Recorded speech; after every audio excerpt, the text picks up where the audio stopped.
Well, on Sunday, June 1st, at about 10 p.m., the Inyo County Sheriff's Office was notified of a bear in the roadway on West Line Street across from the Department of Motor and Vehicles building. Now, shortly after deputies arrived, the bear disappeared into the thick brush.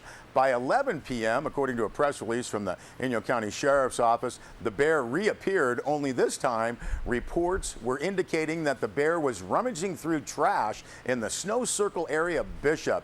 Sheriff's deputies and tribal police located the bear in the middle of a residential driveway eating trash.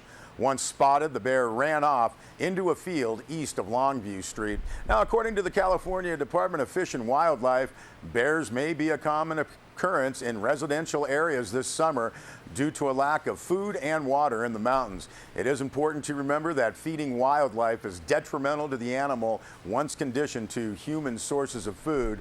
Bears will seek them out, creating increased safety concerns for people. Now, if you would like some information on bear proofing your residence, you are urged to contact the Department of Fish and Wildlife's webpage at dfg.ca. Well, Bennett Kessler filed this following report. When Inyo and Mono County voters head to the polls Tuesday, they will elect county supervisors in Mono, also a sheriff and an assessor. For the town of Mammoth Lakes, 3 new town council representatives. Now, the Mono sheriff's race sees appointed Sheriff Ralph Obenberger up against former LAPD Lieutenant Ingrid Braun, who is currently a reserve officer for Mammoth Police. Braun has stated publicly that her opponent has failed to connect with the community and has failed to uphold constitutional rights of suspects. She would establish a citizens advisory committee. Sheriff Obenberger has said his department is close to the communities and the people. He has not publicly commented on the testimony and judge's remarks on his behavior in the Deputy John Madrid termination case. An arbitrator and judge found that the sheriff's administration, including Obenberger, harassed Madrid and fired him for no good reason. Now, Mono assessor Bob Musil faces a challenge from Barry Beck, who has worked in the assessor's office for 11 years. Beck has stated publicly that he wants to create a smaller, more efficient department and, quote, quit spending thousands on outside experts, end quote. Assessor Musil was appointed last September. He says he has brought stability to an office that has had 6 department heads in 9 years. Musil has worked as an assistant assessor since 2006. In Mono Supervisor District 5, 3 candidates are trying for Supervisor Bing Hunt's seat.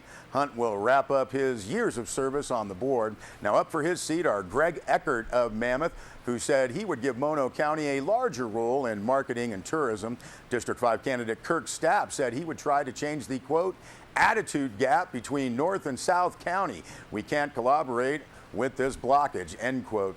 District 5 candidate Stacy Corliss said she would change risk management. She said she's concerned about all the lawsuits against Mono County. She said, quote, we need a culture of safety and well-being, end quote.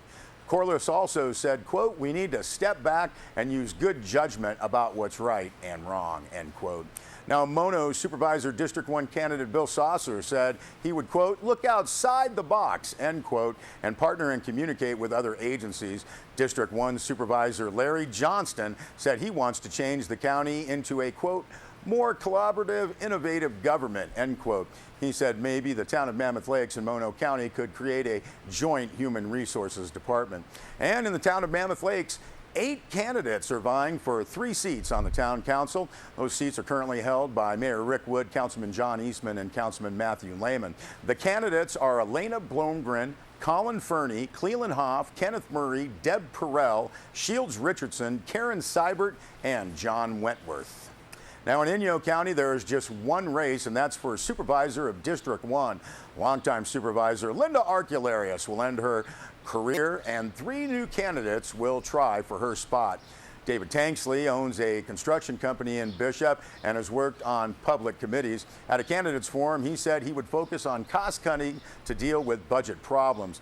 He would also focus on optimizing the Eastern Sierra Regional Airport in Bishop. Candidate Dan Tothero owns a company that operates community water districts, and he has served on the Starlight CSD for 17 years and has volunteered in other arenas. He also has a 30-year engineering career with the Forest Service. His stated priorities were for creating more sustainable communities, utilizing the potential of the Digital 395 high-speed network to promote business, and for protecting services for the elderly and youth.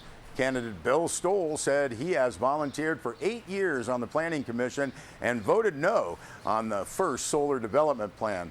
Stoll joked that he is, quote, getting old and construction is killing me, end quote. He said his top priority is tourism, where he feels not enough is being done. He also pointed to work on the budget and the need for a positive working environment for county employees. Now, Sierra Wave Media will have election results for everybody on the website, sierrawave.net, and we'll have that on election night. And on Wednesday, we will have all of the full election results that we can on radio and television. Well, Bennett Kessler also filed this story. In spite of the appearance that nothing is going on, slow progress is in the works at the Cottonwood Plaza in Bishop. Now, Ken Abbott of Rudolph Construction said his company has completed the work they were hired to do, so they are no longer the general contractor on the site. He says the Cottonwood Plaza owner has hired a property manager to do the leasing of spaces and a project manager to carry out tenant improvement work.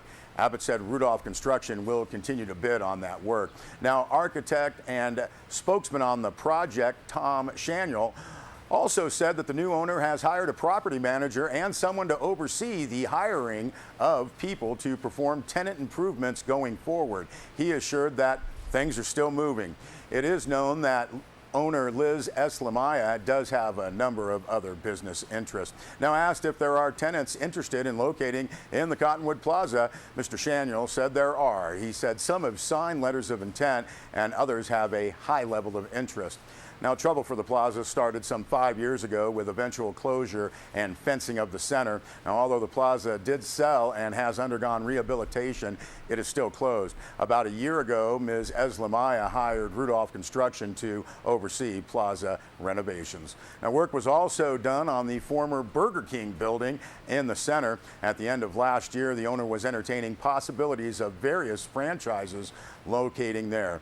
Nothing is apparently definite just yet.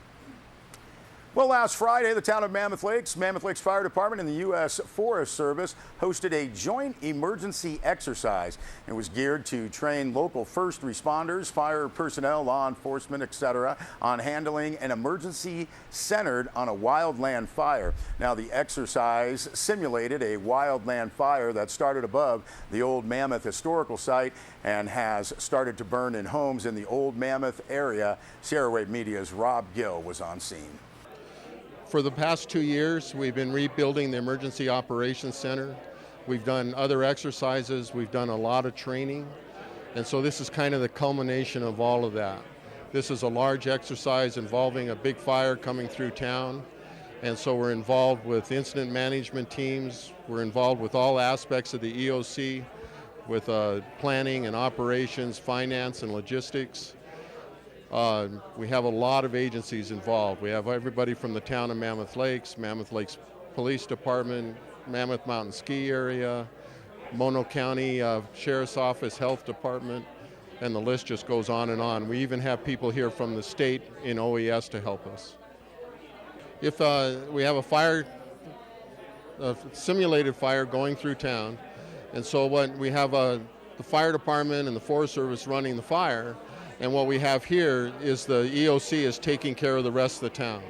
They're helping with evacuations, shelters, getting those things set up to and the other big item is getting information out to our guests, our lodging partners, and our residents. We try to do at least 1 a year, 2 a year if we can. This is our biggest one in quite a while. This is a big exercise. I think it went very well. I set this thing up and everybody's doing their job, they're stepping up. The neat thing about Mammoth is that it's a can-do community. They're going to get it done one way or the other, and they're doing a great job of that. Well, we thank Rob for that, and we will be back with more news.